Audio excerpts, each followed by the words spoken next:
नमस्कार, मैं रेखा दुग्गल। आज एक ऐसी सनसनीखेज चौंका देने वाला खुलासा, एक ऐसी खबर मैं आपको दिखाने जा रही हूँ जिसमें कि आप सोचने पर मजबूर हो जाएंगे कि ये आत्महत्या है या फिर मर्डर है। एक दिल्ली पुलिस का जवान जो कि तैनात है प्रशांत विहार थाने के अंदर, एक हफ्ते से बताया जा रहा है वो छुट्टी पर था। अचानक वो थाने में आता है, सर्विस रिवॉल्वर इशू कराता है, थाने के साथ में बनी पार्किंग के अंदर गाड़ी में बैठता है और पता चलता है कि उसका मर्डर हो गया या फिर उसने सुसाइड कर लिया क्योंकि दिमाग पर गोली लगी है। आखिर वो गोली किसने मारी या उसने खुद मारी? परिवार से परेशान था तो घर पे अपने आत्महत्या करता। प्रशासन से ऐसा क्या दबाव था या प्रशासन की तरफ से उस पर कोई दबाव बनाया जा रहा था, उसे परेशान किया जा रहा था कि वो सीधे सीधे थाने के अंदर आते हैं, सर्विस रिवॉल्वर इशू कराते हैं और आकर यहाँ सुसाइड कर लेते हैं या फिर उन्हें मार दिया जाता है। अगर वो छुट्टी पर थे तो सर्विस रिवॉल्वर इशू अगर की गई तो उसकी कोई एंट्री हुई होगी। बिना एंट्री के सर्विस रिवॉल्वर किसने इशू की और बिना एंट्री के, और अगर वो छुट्टी पे थे तो बिना छुट्टी पूरी किए ज्वाइनिंग लिए वो अंदर गए और उन्होंने सर्विस रिवॉल्वर लेकर यहाँ अपने आप को खत्म कर लिया। ये बहुत उलझा देने वाली गुत्थी है क्योंकि अभी तक भी इस बात का खुलासा नहीं हो पाया है। फोरेंसिक लैब की टीम यहाँ मौजूद थी, उन्होंने अपनी तरफ से पूरी छानबीन की, पता नहीं चल पाया कि आखिर मामला क्या था, सुसाइड या फिर मर्डर। अभी तक डीसीपी साहब का कोई बयान सामने नहीं आया है। हो सकता है कि वो भी इसी असमंजस में हो कि क्या कहें, सुसाइड घोषित करें या फिर सीधा सीधा मर्डर, क्योंकि दिल्ली पुलिस का मामला है और दिल्ली पुलिस की छवि पर सीधा सीधा सवालिया निशान खड़ा करता है।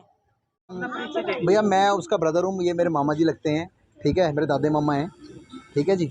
और मेरे साथ बहुत प्यार प्रेम था उसका लड़के का, बहुत बढ़िया और अच्छा लड़का था, ठीक है। और डिपार्टमेंट का बंदा होके यहाँ पे हम आए हैं, हमारे आने से पहले यहाँ से ऑलरेडी डेड बॉडी निकाल ली गई है। एक बात बताओ कि हमारे आने से पहले डेड बॉडी निकालने का मतलब क्या बनता है आपका? अगर हमें बोलोगे, किसी मेंबर को तो आप इन्फॉर्म करोगे कि भैया आपका ये काम हो रखा है, ठीक है। मेरे को उसको किसी और कोई हमें बोलने लगा हुआ कि ऐसे करना है वैसे करना है, ठीक है जी। उसके बाद क्या है कि यहाँ पे आते हैं, सब सारी वहाँ पे गाड़ी खड़ी है जो कि जिसके अंदर सारी इतनी गंदी स्मेल है। 3 दिन हो गए गाड़ी को, कोई मतलब वहाँ पे एसएचओ साहब की सेल्टॉस लगी हुई है, यहाँ पे उसकी गाड़ी है, यहाँ पे सेल्टॉस खड़ी है। हम यहाँ पे खड़े होकर हमें स्मेल आ रही है, उनको इतनी दूर गाड़ी लगा के स्मेल नहीं आई उनको, ठीक है। उसके बाद इतना ज़्यादा वहाँ पे इतना ये भी रोड चल रहा है, वो रोड भी चल रहा है, ठीक है। गोली की आवाज़ किसी को नहीं सुनाई दी, 2 गोलियां चली हैं, 2। अब एक बंदा जो कमिट करेगा, जो सुसाइड कमिट करेगा, वो बंदा क्या करेगा? वो बंदा क्या करेगा? एक गोली चला के अपने आप को मार लेगा ना। 2 गोलियां कैसे चलेंगी? और एक गोली जो आप देखो जाके, एक गोली जो चली हुई है वो बाहर से चली हुई है। आप जाके शीशा देखो उसका, आप जाके उसका शीशा देखो, शीशा जो है उसका जो शीशा है, उसका शीशा अंदर की तरफ मोल्ड हुआ है। और अगर अंदर से गोली चलती तो उसका शीशा बाहर की तरफ मोल्ड हुआ होता, ठीक है। तो मेरा कहने का सिर्फ यही मतलब है कि ये सब, अब ये कहते हैं, अब पुलिस वालों का ये कहना है कि भैया आपका लड़का गाड़ी हमारी रिवॉल्वर चुरा के भाग गया। इतना इर्रिस्पॉन्सिबल डिपार्टमेंट है आपका कि कोई भी एक बंदा आता है और आपके मालखाने से जाके बगैर इनिशियल्स दिए, बगैर कोई कार्रवाई करे, कागजी कार्रवाई करे, वो सामान लेके चला गया, और वो भी मौत का सामान जो हाथ में लेके घूम रहा है। 3 दिन तक वो लड़का आपके, एक चीज देखो, थाने से गाड़ी कितनी दूर खड़ी है? हार्डली मेरे ख्याल से 5 कदम भी नहीं होगा, 5 कदम पे गाड़ी खड़ी हुई है। और इनको अभी तक ये भनक नहीं है 3 दिन से कि लड़का यहाँ मरा पड़ा है।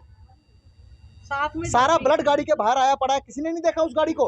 रोज सफाई करने वाला, गाड़ियां सफाई करने वाला रोज वहाँ पे आता है, रोज सफाई करने वाला, गाड़ियां साफ करने वाला आता है, किसी ने नहीं देखा। क्या आपको सीसीटीवी फुटेज चेक कराई? कोई चीज नहीं दिखाई गई हमें। हम जो चीज मांग रहे हैं हमें हर चीज के लिए डिनाई किया जा रहा है। हमें कह रहे हैं दिखा देंगे, लारे लपे, बस यही चीज है। सफाई वाला बोल रहा है कि हमें लगा वो लेटा हुआ है। सुबह 5 बजे की या 7 बजे की रिवॉल्वर ले जाते हुए इस तरीके का कुछ भी आपको दिखाया गया? सर हमें कुछ नहीं दिखाया गया, सिर्फ पुलिस की मनगढ़ंत कहानी है और कुछ नहीं है। लेकिन हमें इंश्योरेंस किया गया कि आपको दिखा देंगे, ठीक है। ये हमें इंश्योर कराया इन्होंने सिर्फ कि हम तुम्हें दिखा देंगे, अभी तक नहीं दिखाई गई है। और इतने ये लोग जो इकट्ठे हुए हैं ये एवं नहीं हुए, हम उसके, हमें पता है। डीसीपी वहां पे बयानबाजी कर रहा है कि भाई ऐसी करके बात है, लड़के ने।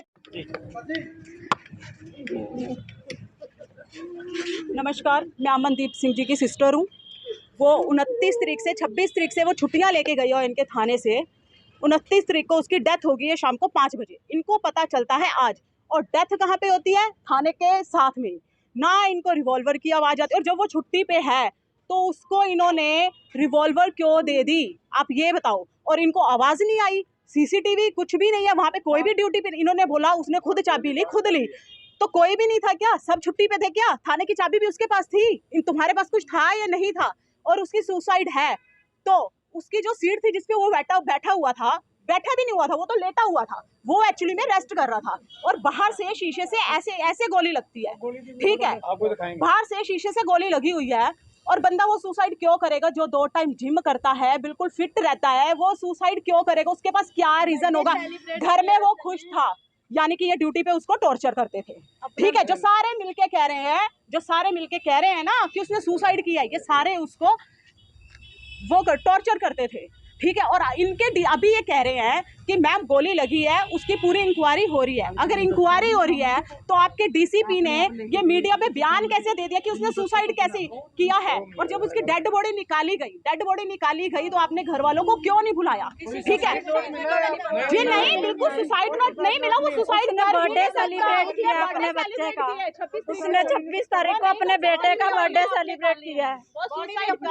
शाम को खाना खा के गया घर पे, और उसने अगर सुसाइड करनी है, ये बच्चे उसके, और अगर उसने सुसाइड करनी है तो वो थाने के पास करेगा, वो सुसाइड, और करेगा क्यों?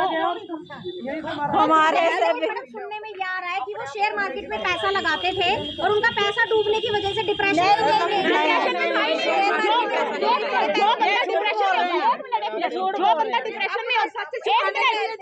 जो बंदा डिप्रेशन में होगा वो जिम कर लेगा, जो बंदा डिप्रेशन में होगा वो प्रॉपर फूड खा लेगा, जो बंदा डिप्रेशन में होगा वो प्रॉपर नींद ले लेगा।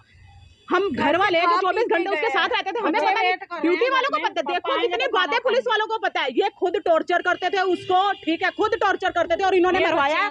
ये अब नाम उसका लगा रहे, उसने सुसाइड नहीं किया, हमें तो बुलाया भी नहीं है जी। उसको इन्होंने बोला 29, ये नहीं पता इस थाने में कब से है, वैसे उसको 10-15 साल हो गया, अभी प्रमोशन हुआ है उसका, अभी उसका प्रमोशन हुआ था, अभी उसका रिसेंटली प्रमोशन भी हुआ था। वो और बहुत फिट बंदा था, बहुत जिम करने वाला, अपनी डाइट, जो बंदा डिप्रेशन में है वो अपने कैसे करेगा बताओ? प्रॉपर फूड कैसे ले रहा है वो बताओ? मैडम वो 2-3 एक मिनट, बाकी सारे चुप हो जाओ। जैसा कि पुलिस द्वारा जो जानकारी दी गई आपको न्यूज पे दिखाई जा रही है, पुलिस के एक जवान से मेरा सवाल था कि अमनदीप कितने बजे आया। पुलिस के एक अधिकारी ने मुझे बताया जी सुबह, दूसरे अधिकारी ने अभी बताया रात को। पुलिस वालों का किसी से भी सच निकालने का पैतरा होता है, 2 जनों से अलग अलग सवाल पूछना। आज पुलिस के 2 अधिकारी अलग अलग जवाब दे रहे हैं, तो पुलिस का कहना होता है जब अलग अलग बोला जा रहा है तो वो झूठ होता है। तो पुलिस क्या बोल रही है? झूठ। तो ये जो हत्या है इसको सुसाइड दिखाने की कोशिश की जा रही है। गाड़ी पे आप देख सकते हो, सारे सबूत दिखा रहे हैं कि ये एक हत्या है। और अमनदीप मेरा साला था और मैं अच्छी तरह जानता हूँ वो सुसाइड तो कर नहीं सकता, मैं तो मानने के लिए तैयार नहीं हूँ। और सुबह से मैं यहीं हूँ, सारे सबूत देखे हैं, कहीं से भी नहीं लगता कि हत्या है, ये सुसाइड है। ये हत्या हुई है। क्यों? जो गोली चली है वो क्लियर दिख रहा है कि गोली बाहर से लगी है, और जो शीशे पे निशान है क्लियर पता चलता है बाहर से लगी है। गाड़ी के अगर 3 दिन से 4 दिन से यहाँ खड़ी होती तो टायरों के निशान नहीं होते, बिल्कुल क्लियर है। पेड़ के नीचे गाड़ी खड़ी थी जो दोपहर 12-1 बजे तक बिल्कुल साफ थी, आप उसको देख सकते हो।